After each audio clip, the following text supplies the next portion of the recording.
नमस्कार बच्चों, आप लोग देख सकते हो आज हम कक्षा 10वीं का गणित विषय का मासिक टेस्ट अगस्त 2021 कक्षा 10वीं एमपी बोर्ड के जितने बच्चे उन लोग का जो अगस्त महीने का जो मासिक टेस्ट हो रहा है, जिसको आपको 6 तारीख तक 6 सितंबर तक जमा करना है, उसका पूरा फुल सॉल्यूशन मैं आप लोग के लिए लेकर के आया हूँ।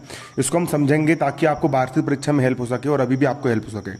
पहला क्वेश्चन है, सही विकल्प चुनिए। पहला क्वेश्चन है 96 और 404 का लघु महत्तम समवर्तक क्या होगा, एचसीएफ क्या होगा। इसका आंसर आएगा 4। अगला यहाँ पर आपका प्रश्न है, यदि A1 बटे A2 बराबर है B1 बटे B2 के और बराबर नहीं है C1 बटे C2 के, तो समीकरण निकाय का क्या होगा। कोई भी हल नहीं होने वाला, कोई हल होगा नहीं होगा, क्योंकि रेखा समांतर होती है।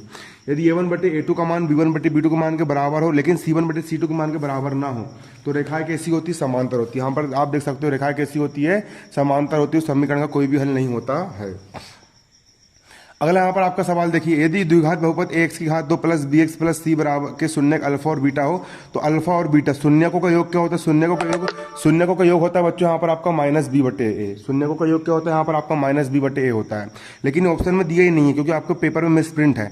तो इसका आंसर आप सी लगा सकते हो, माइनस सी बटे। गलती से बी की जगह उसने यहाँ पर सी लगा दिया। अगला प्रश्न यहाँ पर आपका है, लेकिन इसका राइट आंसर माइनस बी बटे है। अगला प्रश्न यहाँ पर चौथा आपका द्विघात समीकरण ax की घात 2 प्लस bx प्लस c बराबर 0 का विविक्त कर क्या होगा। विविक्त कर का सूत्र होता है बच्चों, यहाँ पर मैंने आप लोग को पढ़ा चुका हूँ।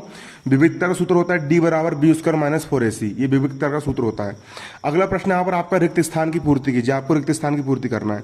एक परिमेय संख्या और एक अपरिमेय संख्या का अंतर क्या होगा, एक अपरिमेय संख्या ही होगा। अपरिमेय संख्या को आप किसी के भी साथ जोड़ोगे या अपरिमेय संख्या को आप किसी के भी साथ घटाओगे, तो उसका अंतर करो या योग करो, वो अपरिमेय संख्या ही आता है। अगला प्रश्न यहाँ पर आप देख सकते हो क्या है, समीकरण x माइनस 2y बराबर 0 और 3x minus plus 4y minus 20 बराबर 0 द्वारा निरूपित रेखा है क्या करेगी, एक दूसरे को प्रतिच्छेद करती है। क्योंकि इसका गुणांक 1 है, 1/3 बराबर नहीं है 2/4 के, इसलिए रेखा कैसी प्रतिच्छेदी आएगी। मैंने इसको समझा चुका हूँ। जिन बच्चों को ये विकल्प समझ में नहीं आ रहा है वो मेरे YouTube चैनल पर जा सकते हैं, और YouTube चैनल की जो प्लेलिस्ट है उस पर मैंने चैप्टर 3 पूरा पढ़ा चुका हूँ। उसके समथिंग 64 वीडियो मैंने बनाया हूँ, 10-10 5-5 मिनट के। तो आप उस 64 वीडियो को देखिए, फिर आपको जितने भी विकल्प है, गणित के जितने भी सवाल है, आपको जो कोई भी दिक्कत जा रही है, पूरा फुल सॉल्यूशन आपके लिए फ्री में अवेलेबल है। क्या पर भारतीय स्टेट 10th बोर्ड जो हमारा यूट्यूब चैनल है उसके यहाँ पर जो प्लेलिस्ट बनी, वहाँ पर आपको पूरा फुल सॉल्यूशन मिल जाएगा। एक हर चैप्टर का प्लेलिस्ट बनी हुई है और बिल्कुल चैनल के आपको फ्रंट पेज पर मिलेगा। बिल्कुल आप चैनल के फ्रंट पेज पर जाइए, वहां से आपको वार्षिक परीक्षा गणित की पूरी फुल तैयारी होगी 100 नंबर की, है ना। चलिए अब आगे यहाँ पर हम चलेंगे। देखिए तीसरा प्रश्न यहाँ पर, दो बहुपदों का गुणनफल एक क्या होता है, बहुपद होता है। जब कभी भी आप किसी भी दो पोलिनोमल से बहुपद का मल्टीप्लाई करोगे, गुणा करोगे, तो बहुपद ही आएगा ना। क्या आएगा, बहुपद आएगा। अगला प्रश्न यहाँ पर आपका, यदि द्विघात समीकरण x की घात 2 प्लस bx प्लस c बराबर 0 का एक विविक्तर शून्य है। अगर विविक्तर शून्य होता है तो समीकरण के मूल कैसे होते हैं, बराबर एवं वास्तविक होते हैं। चैप्टर 4 की मैंने पढ़ा चुका हूँ, चैप्टर 4 का क्वेश्चन बन करके आया है ना। द्विघात समीकरण के विविक्तर कैसे शून्य हो, मैंने आप लोग को पहले बोला था। मैं जो सवाल समझा रहा हूँ उसी के अंदर के विकल्प बन के आएंगे। इस सूत्र में लिखवाया था उसी के अंदर का विकल्प बन के आया है ना। इसका विविक्तर यदि शून्य है तो समीकरण के मूल कैसे होंगे, बराबर एवं वास्तविक होते हैं। अगला प्रश्न यहाँ पर आप देख लीजिए क्या है, प्रश्न क्रमांक 3, संख्याओं 6 और 20 के अभाज्य गुणनखंड विधि से लघुत्तम और महत्तम ज्ञात करना। अभाज्य गुणनखंड विधि बहुत आसान है बच्चों, इसके लिए आपको करना कुछ नहीं है। सबसे पहले आपको हल डालना है, यहाँ पर लिखना है 6 के अभाज्य गुणनखंड। 6 के अभाज्य गुणनखंड निकालो, 2 का भाग जाएगा 2 3 6, फिर 3 का भाग जाएगा 3 एकम 3। 6 को हम लिख सकते हैं 2 गुणा 3, 6 को हम लिख सकते हैं 2 गुणा 3, ये हो गया इसका अभाज्य गुणनखंड। अगला हो जाएगा 20 के अभाज्य गुणनखंड, ये 20 लिखा है, 2 का भाग देंगे 2 एकम 2, 2 शून्य 2 का भाग देंगे 2 5, 2 का भाग देंगे 5 एकम 5 का भाग देंगे 5 एकम 5। 20 को हम लिख सकते हैं 2 2 5, 20 को हम लिख सकते हैं 2 गुणा 5, 20 को हम लिख सकते हैं 2 गुणा 5। अब हम निकाल लेंगे इसका HCF। HCF कैसे निकालते हैं, अगर 2 इसके पास भी 2 इसके पास भी, तो इसका HCF हो जाएगा आपका 2, है ना। बाकी 3 इसके पास इसके पास नहीं, 3 को लेंगे। दोनों किसके पास, 2 इसके पास भी 2 इसके पास भी है ना। ऐसी संख्या दोनों के पास उसको हम HCF बोलते हैं, तो इसका आंसर जाएगा 2। LCM, सबसे पहले LCM कैसे निकालोगे, LCM लघुत्तम निकालने के लिए एक संख्या 2 सबसे ज्यादा किसके पास आया है, 2 सबसे ज्यादा 20 के पास आया है। 20 के पास कितने बार आया, यहाँ पर 2 बार आया। मैं स्पीड में समझा रहा हूँ, जिन बच्चों को बारीकी से समझना है तो चैनल पर प्लेलिस्ट बनी हुई है, चैनल पर जाओ, भारतीय सेल 10th बोर्ड, उसमें chapter 1 chapter 2 chapter 3 chapter 4 chapter 5 पूरा पढ़ा रहा हूँ भाई, पूरा पढ़ा रहा हूँ और बारीकी से पढ़ा रहा हूँ कि गधा से गधा बच्चा, नालायक से नालायक बच्चा भी समझ जाए।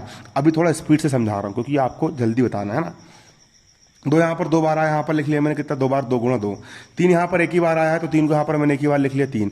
पाँच यहाँ पर एक ही बार आया, पाँच को मैंने कंबाइन करके लिख लिया, मल्टीप्लाई कर दो, दो दूनी चार, चार ती बारह, बारह पंचे 60। ये हो गया आपका आंसर।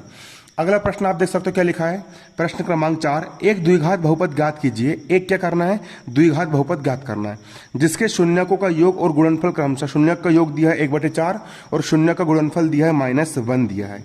ठीक है, तो यहां पर हम क्या लिखेंगे, माना द्विघात बहुपद, हमारा जो द्विघात बहुपद है, माना द्विघात बहुपद ax की घात 2 प्लस bx प्लस c बराबर 0 है और इसके दो शून्यक, पहला शून्यक अल्फा है और दूसरा क्या इसका बीटा है।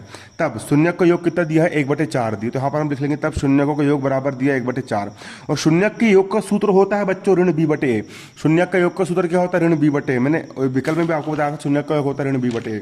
शून्यक का योग रख देंगे यहाँ पर हम ऋण b/a, है ना। तो a बराबर है 4, a का मान आ गया आपका 4 और इस तरफ ऋण b, इस ऋण यहाँ पर है, ये ऋण उचक करके यहाँ चल जाएगा तो b का मान आ जाएगा ऋण 1, b का मान आ गया यहाँ पर आपको ऋण का 1। अगला सूत्र होता है बच्चों यहाँ पर आपको, आप देख सकते हो शून्यकों का गुणनफल। शून्यकों का गुणनफल बराबर होता है c/a। शून्य का गुणनफल का मान कितना दिया है, यहाँ पर आप देख सकते हो शून्य का गुणनफल सवाल में ऋण 1 दिया गया है, तो शून्य का गुणनफल रख दिया मैंने ऋण 1 बराबर c/a का हो गया a। अब यहाँ पर इसके बटे में कुछ नहीं, हमने एक मान लिए, a का मान 1 तो हो नहीं सकता क्योंकि हमने a का मान कितना ले लिए, a का मान यहाँ पर हमने 4 ले लिए, इसलिए हम यहाँ पर 4 का ऊपर नीचे मल्टीप्लाई कर देंगे, 4 का मल्टीप्लाई ऊपर भी कर देंगे, 4 का नीचे भी कर देंगे। ऋण का हो गया ऋण, 4 1 कम हो गया 4 बटे में 4 का हो गया 4 बराबर c/a का हो गया c/a। ए का मान आ गया 4, ए का मान आ गया 4, सी का मान आ गया ऋण 4, सी का मान आ गया ऋण 4 और बी का मान कितना है बच्चों, यहाँ पर आपका बी का मान यहाँ पर आपका ऋण का 1 है, तो यहाँ पर आपका बी का मान कितना है, यहाँ पर ऋण का 1 है। अतः द्विघात बहुपद, द्विघात बहुपद क्या हो जाएगा आपका x की घात 2 प्लस bx प्लस c हो जाएगा।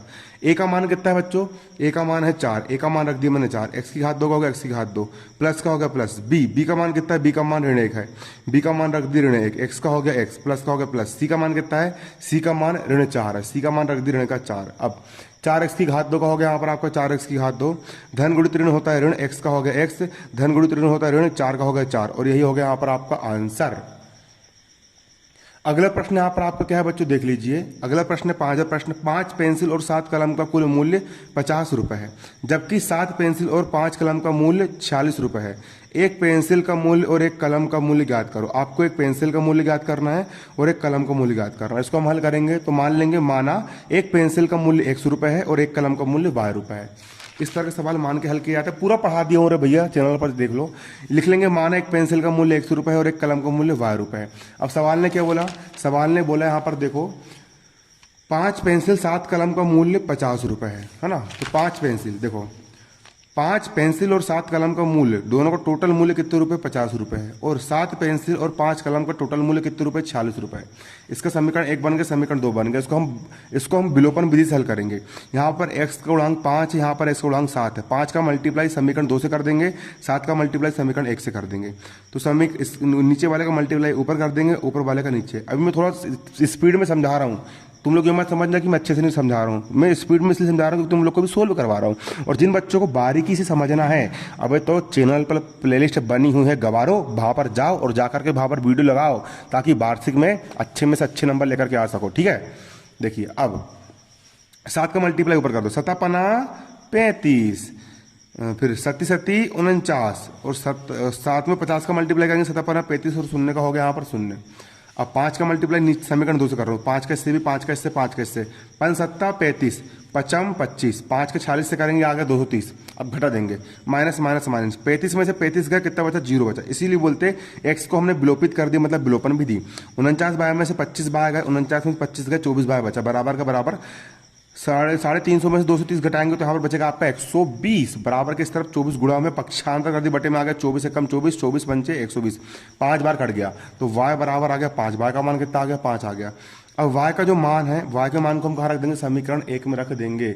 y का मान कहाँ रख देंगे, समीकरण 1 में रख देंगे। यहाँ पर हम लिखेंगे क्या, y का मान समीकरण 1 में रखने पर, समीकरण 1 क्या है आपका, समीकरण 1 यहाँ पर आपका दिया गया है 5x प्लस 7y बराबर 50। तो समीकरण 1 को यहाँ पर मैंने उतार लिया, क्या लिखा है, 5x प्लस 7y बराबर 50। 5x का होगा 5x प्लस का प्लस 7 का होगा 7। y का मान कितना है, y का मान है 5, y का मान रख दिया 5, बराबर का बराबर 50 का हो गया यहाँ पर कितना, 50। इसके बाद 5x का 5x 7 हो जाएगा 35, 5x का हो गया 5x 7 हो गया यहाँ पर 35 और बराबर 50 का हो जाएगा बच्चों यहाँ पर कितना, बराबर 50। बराबर 50 हो जाएगा, बराबर 50। इसके बाद 5x का हो गया 5 बराबर किस तरफ 35 धन का है, उस तरफ 35 हो जाएगा ऋण का। 50 में से 35 का बचा आपका कितना 15। 5 इस तरफ बूढ़े में पक्षांतर करे बटे में आ गया, 5 एकम 5 5 3 15। x का मान आ गया यहाँ पर आपको कितना 3 आ गया। ठीक है, x का मान 3 आ गया। अतः x हमने क्या माना था, हमने पेंसिल का मूल्य माना था। अतः एक पेंसिल का मूल्य x बराबर 3 रुपये है। और y का मान कितना है आपका 5 रुपये आया। y हमने कलम का मूल्य माना था, तथा एक कलम का मूल्य कितने रुपये है, y बराबर 5 रुपये है। ठीक है, अगला सवाल आप देख सकते हो यहाँ पर क्या लिखा है, प्रश्न 6 लिखा है, समीकरण x माइनस एक बटे 6 बराबर 3 के मूल्य ज्ञात करो। दिया है समीकरण, क्या दिया है, x ऋण 1 बटे x बराबर 3, x ऋण 1 बटे x बराबर 3, जिसके बटे में कुछ नहीं होता, एक मान लेते हैं। x और 1 का लोग कितना हो जाएगा x का मल्टीप्लाई इधर कर देंगे, 1 का मल्टीप्लाई इधर, x इंटू एक्स हो जाएगा, x की घात 2 माइनस का माइनस, 1 1 कम हो जाएगा 1, बराबर का बराबर, 3 का हो गया 3, बटे में कुछ नहीं, यहाँ पर हमने 1 मान लिए। अब इसका गुणा इधर, इसका गुणा इधर, इसका मल्टीप्लाई x से करेंगे तो उतने का उतने जाएगा, इसका बराबर हो गया बराबर, x का गुणा 3 से करेंगे 3 इंटू एक्स हो गया यहाँ पर आपका 3x। अब x की घात 2 का होगा, x की घात 2 बराबर किस तरफ 3x धन का, इस तरफ लाया 3x हो गया ऋण का, ऋण 1 का हो गया ऋण 1 बराबर 0 का हो गया बराबर 0।